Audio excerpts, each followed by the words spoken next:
Hi, I'm Joe, an HSP guide. Today I want to talk to highly sensitive people, HSPs, who are quite overwhelmed and drained by work right now. I know work can be very exhausting. There are unfair demands and situations being forced onto you regularly. If you're feeling cornered now and thinking, I really don't want to go to work tomorrow, I hope today's talk brings you some perspective, so feel free to come back to this video whenever work feels overwhelming. So number one is, does your job deserve your entire life? Most of the time, people who suffer at work are very conscientious. They value cooperation, genuine connections, and feel a deep sense of responsibility to contribute to the company. People who can easily slack off or cut corners don't get pushed to the edge that much. It's the diligent ones who try to do everything properly that tends to feel cornered. HSPs are sensitive to all kinds of information, so they have a trait of thinking deeply about the dynamics of what's going on between them and the organization, or what's happening between them and other people. So it's like your mind is always scanning, is everything okay? Checking for any kind of problems. And as a result, HSPs push themselves to work harder and feel like they always have to be hyper-productive. Of course, slacking off is not good, but many HSPs have this kind of compulsive need to be full on at all times. For me, I currently am able to do what I love for a living, so I naturally enjoy it. So even while working, I often feel like doing more of it. But if you're in a job you don't particularly like, and it consumes your every thought, it's natural for you to feel exhausted. I worked as an English-Japanese interpreter at a global IT company for about 5 years. I helped communication between overseas development team and Japanese management side for internal software development. Because it was technical, high accuracy was required. So I constantly was really nervous thinking, I have to be perfect, I can't make any mistakes. And on top of that, my boss asked me to help manage the development team's technical progress sheet, which was pretty huge. So I had to also pressure many people to complete tasks, which made my workload and everything just really heavy. And it just reached a point where I screamed inside, how in the world can one person do all of this? And that's when I thought, if this workplace is too painful, I don't know if I can continue. I liked some parts of the job, but it wasn't something I was intensely passionate about. That's when I thought to myself, maybe it's okay to loosen up a bit more, taking things a bit less seriously. I just wanted to do everything without any mistakes, but with that much workload, doing everything flawlessly is quite impossible. So I decided that if I failed, I failed. I figured it was an impossible amount of work anyway, so I would just do it in a reasonable pace in my own way. And if somebody complained, I decided to say, with this workload, this level is all I can handle. So in midst of all this, I realized I was pushing myself too hard, and without knowing, I was setting my own minimum standards way too high. And when you set the bar that high, you start to feel too overwhelmed. So I want you to think about this too. Having high level of attention to detail is good quality, but it's important to know there is a limit. And if it's past that limit, it's beyond your control. So it's fine to just apologize or say, this is all I can do. This perspective brings so much relief, so I hope you can consider it as a starting point. Number two is, work performance is not your human worth. When work feels painful, you're usually worried how others are evaluating you, how your boss sees you, for example. Well, this affects your pay, so it's a valid concern, but you also worry about what your colleagues think, and you feel inside, I don't want to disappoint anyone. But the workplace is not your entire existence, right? You exist in your private life too. You have friends you have fun with.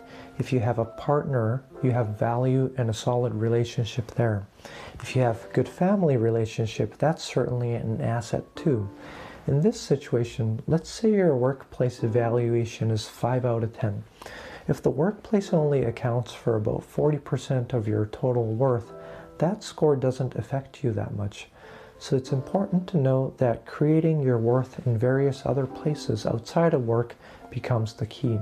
People in a good mental state balance their work and private life well. If you dislike your work, yet find yourself consumed by it even at home, feeling forced to study in your off hours just to stay afloat, it's only natural for your whole life to feel like a constant heavy battle. But if you look close, you do your job carefully at work. You don't make mistakes on purpose, and you do your best within your capacity. Once those bases are covered, it's important to know that it's okay to vent a little in your private time. Let off steam, talk to people, and tell yourself you're doing good work, and try to strike that balance. So I want you to take a moment and think, do I find myself blaming myself for not doing enough at work? And if that's the case, doesn't that feel a bit too cruel? Instead, I want you to acknowledge the fact that you thought hard and did your best there, even if things didn't go perfectly. For that, I want you to accept and praise yourself. Balancing things this way will reduce the pain and overwhelm at work. So please give this mindset a try. Number 3 is simple but effective. Reduce physical presence at work. If you feel work is painful, it means your workplace is in fact a painful place. This is a crucial perspective. Many HSPs feel like they're scrambling to somehow push through, as if it's their job to fix everything. Instead, you must first acknowledge that in fact you are hurting. Only when you admit this can you shift your focus towards dealing with it. If you tell yourself, it's not that bad, or everybody else is fine, so I should be too, you only end up feeling more cornered. If your current situation is painful, you first need to reduce the time you spend there and take time for activities that restore your energy. For example, refuse overtime, even if it means losing some overtime pay. Also, it depends on the company, but some have that pressure to stick around type of atmospheres that makes it hard to leave early. Still, you need to somehow make sure to leave. Even in shift-based jobs, you ultimately have to find a way to decline extra shifts to protect your time. I know it's hard to reduce your hours immediately because of your position or habits, but you still need a method to escape that workplace and reclaim your own time. Another common pattern is getting caught in hallway talk when you're just about to leave. HSPs pick up on trivial information, so even small talk drains us. Even in those cases, I want you to have an exit plan to protect yourself. Whether that's having a ready-made reason or simply saying, I have to go because of prior plans. If you can't do this, you spend agonizing amount of time in a painful environment, which becomes mentally draining, especially overtime. Many do it for money or to look like they are working hard, but it's just plain exhausting. And of course, if you make a mistake during overtime, you still get scolded, so the risk is quite high.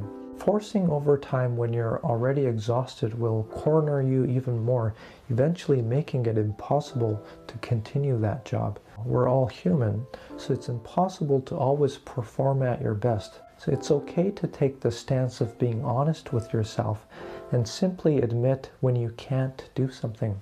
Discussing your limit a bit in advance with colleagues can also help you create an environment to avoid overworking, allowing you to ultimately keep the capacity to work at the company in the long term. So what I want to say is you don't have to corner yourself so much. It's vital to give yourself permission to admit when you can't do something. So see if you can find a way to cut back the time you spend at work. This mostly means reducing overtime. Also, even just stepping outside during your lunch break can help you reset. Please keep this in mind as a simple solution as well. And number 4, this is also important. It's okay to walk away before you break. So when you think, I must not quit, or I shouldn't quit, is exactly what sinks you deeper into a heavy, hopeless exhaustion.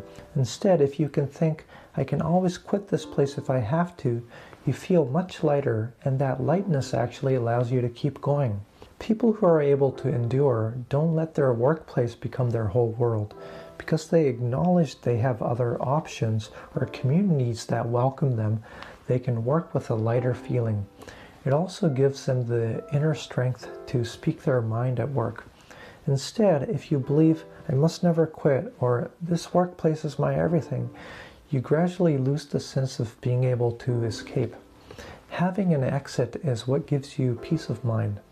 Without one, you cannot feel safe and you end up kind of losing hope. So imagine a lifeboat on a large ship. If you're on a world cruise without a lifeboat, you'd be somewhat worried about what to do if something happens to the ship. But if you know a lifeboat is there, your mind easily accepts that you don't need to panic even if the ship rocks. This is what creating a sense of security is like. So at work, regardless of whether you actually take action, you need to start building that sense of security. So venting is the same. Some people say you shouldn't complain, but venting relieves stress and provides a sense of peace, which ultimately helps you continue working there.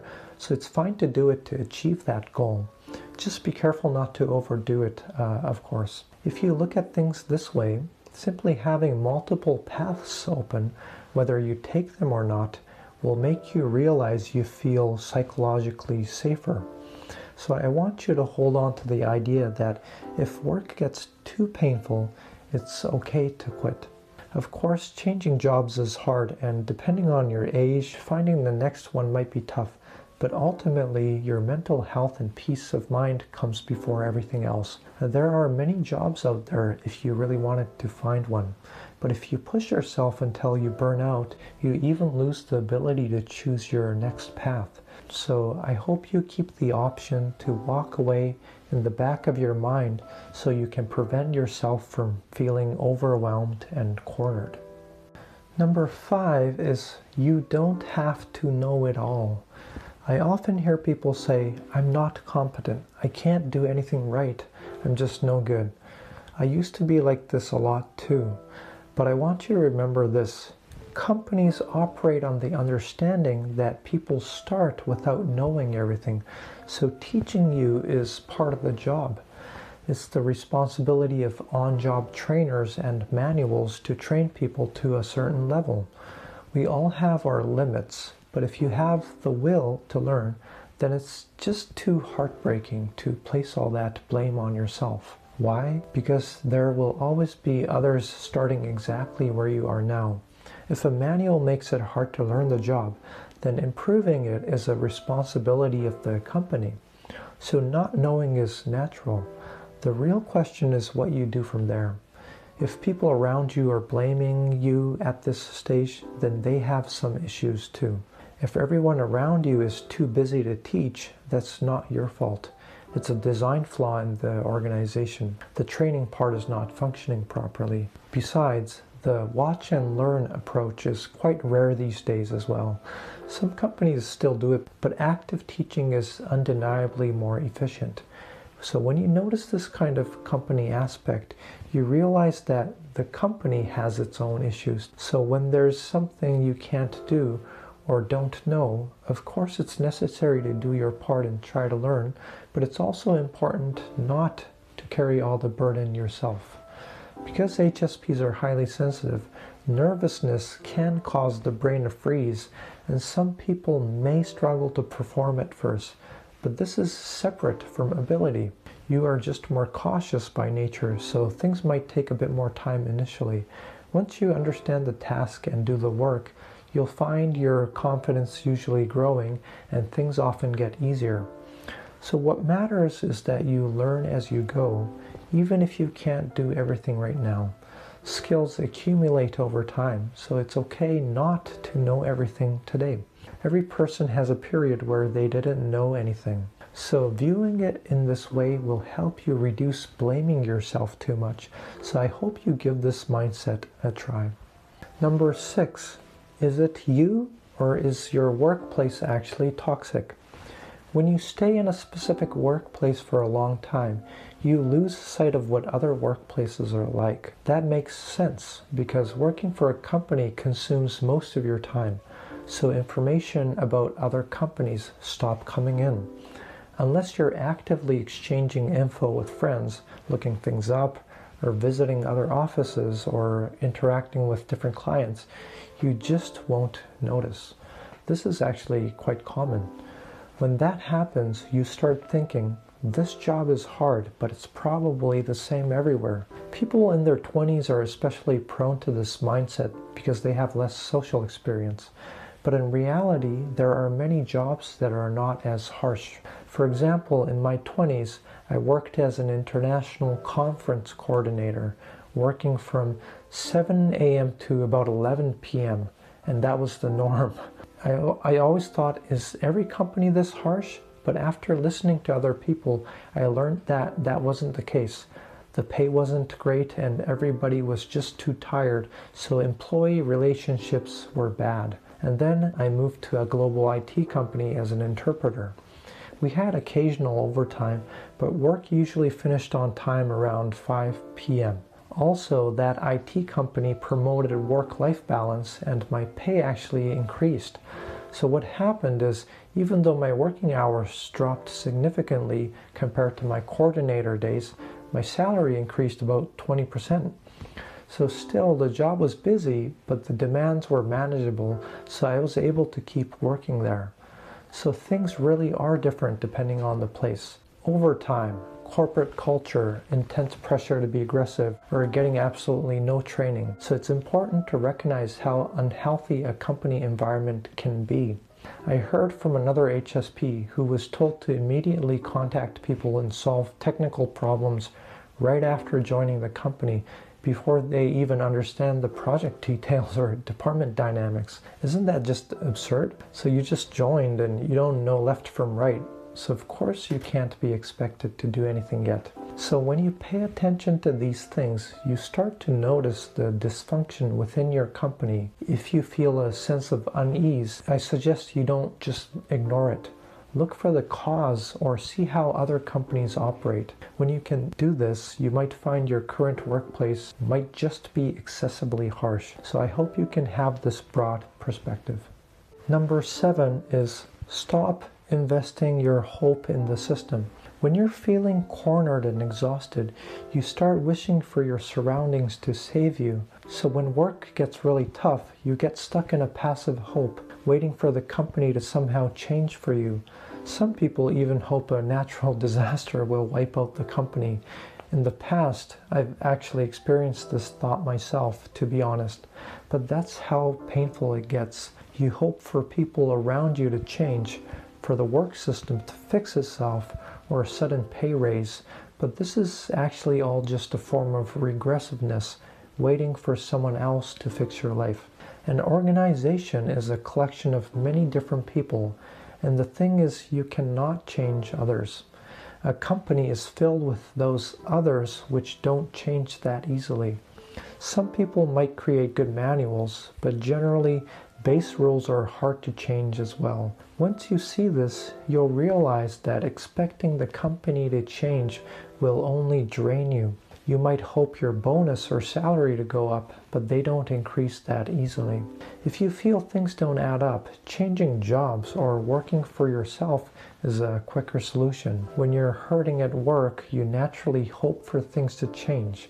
But I want you to realize that taking matters into your own hands is a much more optimal way to improve your life. If you don't get along with your boss and they're the reason you're struggling, looking into a department transfer is a much faster way to find peace. Your boss won't change, and even if you try to endure or change your mindset, it all just takes too much time and effort.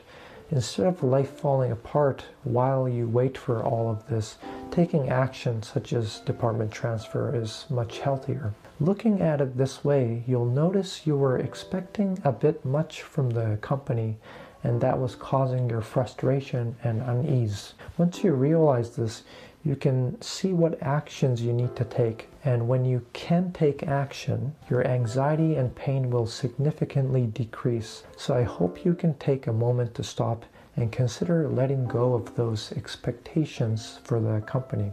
Finally, number 8, the compass is within you. Ultimately, the most important thing is being honest with how you feel. acknowledging your traits, limits, and not allowing yourself to break. As a high-scoring HSP, I used to blame myself for not being able to adapt every time I changed jobs. But looking back now, I realized it wasn't necessarily my incompetence. I was just blinded by the environment with issues like excessive workloads and unreasonable demands, and my overall perspective on life had simply narrowed and became negative. HSPs are naturally diligent, so you are likely already making an effort. So if you force yourself to do even more, you'll eventually burn out, have no choice but to leave the company. But treating yourself that harshly is just too heartbreaking, isn't it? So if you're struggling and things aren't going well right now, I hope you can shift your focus outwards and observe your workplace objectively. So using a memo can help you see things calmly. If you feel something about the company is a bit off, please value that sensation. Use it as a guide to help you navigate your own path. So ultimately, I want you to slowly realign your inner compass by navigating away from those distorted magnetic fields at work, by clarifying what fits you and what doesn't. And then you can finally let the tension go and approach your work with more ease. So today I've shared practical solutions for HSPs who are feeling overwhelmed and drained at work right now. On this Sensipath channel, I also talk about these work-related topics, mainly for highly sensitive people. I provide insights here to take the weight off of your shoulders and help you live with more ease. I hope you'll subscribe and make use of the content. That's all for today. This was Joe, the HSP Guide.